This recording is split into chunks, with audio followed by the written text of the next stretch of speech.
नमस्कार नहीं welcome you world affairs. मैं हूं Prashant Dhawan. Now recently United Arab Emirates के जो आर्टिफिशियल इंटेलिजेंस के मिनिस्टर हैं, इन्होंने सबके सामने ये कह दिया, दुनिया के सामने ये बोला कि मैं बहुत ही ज़्यादा इम्प्रेस्ड हूं डॉक्टर राजा शंकर से। मैं इनके स्पीचेस देखता हूं और जो इनके विचार हैं एक मल्टीपोलर वर्ल्ड को लेकर, ये मुझे बहुत अच्छे लगते हैं। यहाँ पर आप देख पाओगे बहुत से आर्टिकल्स पब्लिश हुए हैं। I am very impressed by your minister. UAE के एआई मिनिस्टर ने ये बात कही है। अब यहाँ पर आप कहोगे वेट, मिनिस्टर बहुत टाइप के सुने, agriculture minister, railway minister, road minister, artificial intelligence का भी मिनिस्टर होता है। जी हाँ, यूएई बनना चाहता है दुनिया में लीडर आर्टिफिशियल इंटेलिजेंस का, और इसलिए यूएई पहला देश बना था दुनिया में जिसने 2017 में अपॉइंट किया एक मिनिस्टर फॉर आर्टिफिशियल इंटेलिजेंस। तो अभी रिसेंटली क्या हुआ कि भारत में एक बहुत ही इंपॉर्टेंट गैदरिंग चल रही है ऑब्जर्वर रिसर्च फाउंडेशन की। यहां पर आप देख पाओगे इसका नाम है CYFY 2022। इस कॉन्फ्रेंस में दुनिया भर के लोग आए हैं, चाहे स्विट्जरलैंड हो, यूएस हो, जापान हो, दुनिया भर से लोग यहां पर आकर बात कर रहे हैं टेक्नोलॉजी के बारे में, सिक्योरिटी के बारे में, सोसाइटी के बारे में। और इसी कॉन्फ्रेंस को जब अटेंड कर रहे थे यूएई के मिनिस्टर थ्रू वीडियो कॉन्फ्रेंसिंग, तब इन्होंने ये कहा कि मैं बहुत इंप्रेस्ड हूं भारत के विदेश मंत्री से। I'm very impressed by your Minister of Foreign Affairs, and I see some of his speeches. One of the things that I think is clear for both the UAE and for India today is we don't need to choose sides.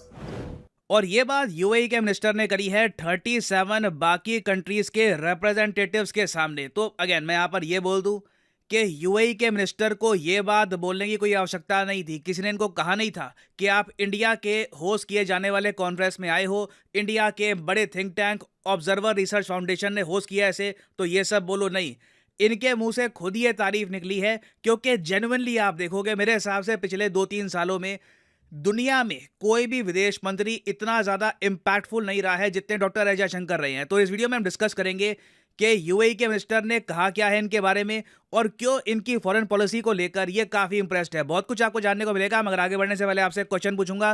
Question ये है कि जिस तरीके से हमारे देश का target है जी कि 2070 तक बनना है नेट जीरो कार्बन देश, उसी तरीके से इंडियन रेलवेज ने कहा है कि इस साल तक हम बन जाएंगे नेट जीरो कार्बन एमिशन वाले। तो ये है यहाँ पे आपकी ऑप्शन कि इंडियन रेलवेज का टारगेट क्या है 2023, 2024, 2025 या फिर 2030। कमेंट सेक्शन में करिए उत्तर, सही आंसर मैं आपको दूंगा वीडियो के अंत में। नाउ यूनाइटेड अरब एमिरेट्स के मिनिस्टर ने यहाँ पर यह कहा है कि आप हिस्टोरिकली दुनिया को देखोगे ना, तो या तो दुनिया यूनिपोलर थी, बाइपोलर थी या ट्राइपोलर थी। इसका मतलब ये है यूनिपोलर मतलब कि दुनिया में अकेली सुपर पावर। जैसे कुछ हद तक मैं कहूँगा कि यूएसएसआर के गिरने के बाद हो गया था, दुनिया में अकेली सुपर पावर थी यूनाइटेड स्टेट्स ऑफ अमेरिका। उससे पहले आप अगर जाओ, जब कोल्ड वॉर का टाइम था, एक तरफ यूएसएसआर एक तरफ यूएसए, तब उस वक्त दुनिया थी बाइपोलर। और फिर दुनिया में एक समय ऐसा भी था जब दुनिया ट्राइपोलर था, मतलब कि दुनिया में 3 बड़ी महाशक्तियां थी और हर वक्त आपको एक ना एक साइड चुननी होती थी कि आप किसकी साइड हो, आप न्यूट्रल नहीं रह सकते थे। फिर आगे ये ऐड करते हैं कि मैं बहुत ज्यादा इंप्रेस्ड हूं आपके विदेश मंत्री से। मैं उनके स्पीचेस देखता हूं और मुझे एक बात साफ समझ आती है कि यूएई और इंडिया दोनों के लिए बहुत इंपॉर्टेंट है कि हम किसी की साइड ना चूज करें। जो दुनिया में आज के समय अगर हम देखें तो शक्ति के 2 केंद्र बन रहे हैं, एक यूएसए और यूएसए की एलाइड कंट्रीज, दूसरी तरफ रशिया, चाइना।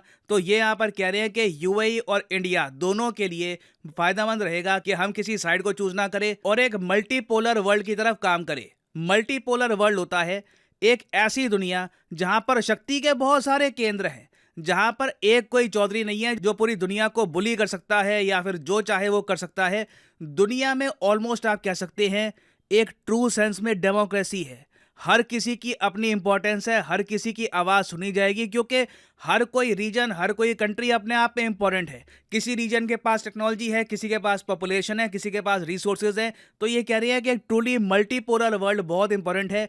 और आप देखोगे भारत के विदेश मंत्री एक बहुत ही बड़े सपोर्टर रहे हैं मल्टीपोलर वर्ल्ड के। इनकी ट्वीट्स का भी ऑब्जर्व करना, यहाँ पे लिखा हुआ है कि multipolarity at the core of our contemporary relation. ये यहाँ पर जब भी बात करते हैं ना रशिया से, ये यहाँ पर कहते हैं कि मल्टीपोलर वर्ल्ड को लेकर भारत और रशिया के व्यू पॉइंट बिल्कुल सेम और हैं भी। आप अगर दुनिया में देखोगे ना तो चाइना और काफ़ी हद तक रशिया बिल्कुल सपोर्ट करते हैं एक मल्टीपोलर वर्ल्ड को। पुतिन तो पर्सनली मैं कहूँगा काफी बार जब से जयशंकर साहब ने काफी बोलना स्टार्ट कर दिया रशिया के साथ कि मल्टीपोलर वर्ल्ड, तो पुतिन भी कह रहे हैं कि वेस्ट आज के समय कोशिश कर रहा है कि जो मल्टीपोलर वर्ल्ड की फॉर्मेशन है इसको भी कंटेन करे, इसमें भी कहीं ना कहीं काबू लेके आए। और अगर आप सोच रहे हैं कि जो वेस्टर्न कंट्रीज हैं, प्राइमरली यूएसए, इनको मल्टीपोलर वर्ल्ड पसंद नहीं है, तो मैं आपको ये बता दूं क्यों पसंद आएगा।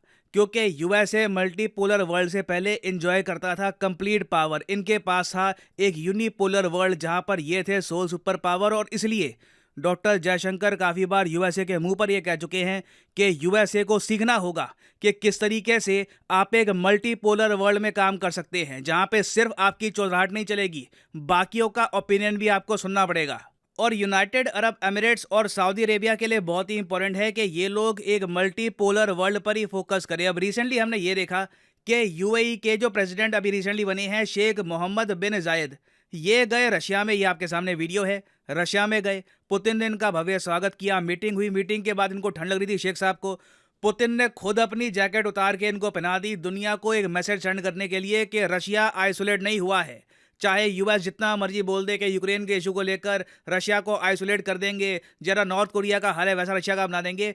ये जो एक विजिट थी ना यूएई के प्रेसिडेंट की, बहुत ही इंपॉर्टेंट थी, और यहां से आप समझ पाएंगे कि यूएई कितना वैल्यू करता है मल्टीपोलर वर्ल्ड के सिद्धांत को। जयशंकर साहब की जो स्टेटमेंट्स है ऑलमोस्ट आप कह सकते हैं म्यूजिक की तरह है फॉर यूएई, क्योंकि जयशंकर साहब की जो स्टेटमेंट्स है मल्टीपोलर वर्ल्ड को लेकर, उससे यूएई को भी ये एक प्रोत्साहन मिलता है कि हाँ बिल्कुल, हमें किसी की तरफ होने की जरूरत नहीं है। हम ना प्रो रशिया है ना प्रो यूएसए हैं, हमें बस अपना देखना है। अब अपना वैसे यूएई को क्या देखना है, यहाँ पे मैं कहूँगा यूएई का जो मेन ऑब्जेक्टिव है रशिया के साथ काम करने का, वो ये है कि तेल के दाम बढ़ते रहे और इन दोनों का फायदा हो ना। अगेन, मल्टीपोलर वर्ल्ड को ना बस इस दृष्टिकोण से मत देखना कि तेल को लेकर राजनीति हो रही है, ये बस इसका एक पहलू है।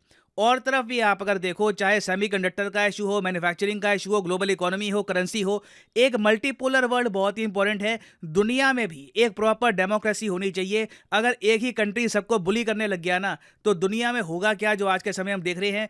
एक तरफ ऐसे देश होंगे जिनके पास सारा धन होगा, एक तरफ ऐसे देश भी होंगे जहां पे बहुत गरीबी होगी, जहां पे जॉब लॉसेस होंगे। तो धीरे धीरे जैसे हम जाएंगे एक मल्टीपोलर वर्ल्ड की तरफ, इससे आप देखोगे कि दुनिया भर में जो पावर है इसका भी एक इक्वल डिस्ट्रीब्यूशन होगा, समान रूप में दुनिया भर के रीजन्स के पास आएगी अपनी खुद की power. There will always be two axes at this point. I think it's an understood, accepted fact that you have the West, US-led, you have China as the next potential axis. Where does India fit into this? But are you planning to not pick a side? No, I'm sorry. That is exactly where I disagree with you. This is the construct you are trying to impose on me, and I don't accept it.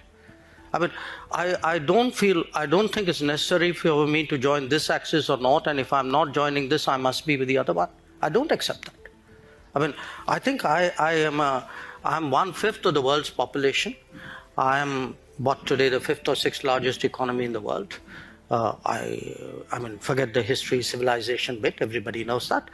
But I think I'm entitled to have my own side. I'm entitled to weigh my own interests, make my own choices, and my choices will not be cynical and transactional, but they will be a balance of my values and my interests. There is no country in the world which disregards its interests.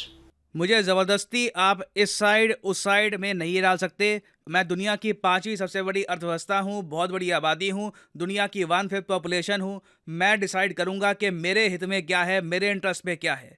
ये जो words है ना, ये UAE नहीं, कई दुनिया में जो कंट्रीज़ हैं उनके मिनिस्टर्स, उनकी सरकारों को दूर जाके मतलब उनको इम्पैक्टफुल लगे होंगे। और आप देखोगे यूएई की तरह ही ना इन द फ्यूचर बहुत से कंट्रीज़ के मिनिस्टर्स इसी तरीके से डॉक्टर जयशंकर साहब का जो ये स्टांस है इसकी तारीफ करेंगे ना। फाइनली वापस आते हैं अपने क्वेश्चन की तरफ कि इंडियन रेलवे ने प्लान किया है कि जीरो कार्बन एमिशन ये हो जाएंगे किस साल तक। तो सही उत्तर यहाँ पे है ऑप्शन डी, 2030 तक। यहाँ पर आप देख पाओगे पीआईबी की नोटिफिकेशन है, Indian railway plans to become net zero carbon emitter by 2030।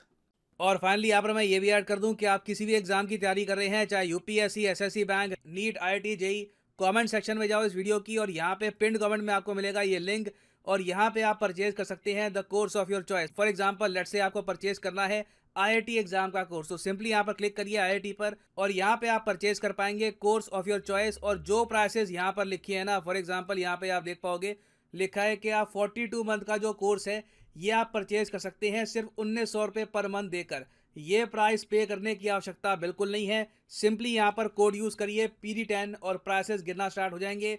ये कोड आपको डिस्काउंट देगा UPSC, SSC, नीट किसी भी एग्जाम के कोर्स में on Unacademy. So use the code PD10 and save your hard earned money. So इसी note के साथ ये है वीडियो का अंत। Thank you for listening and as always God bless you all.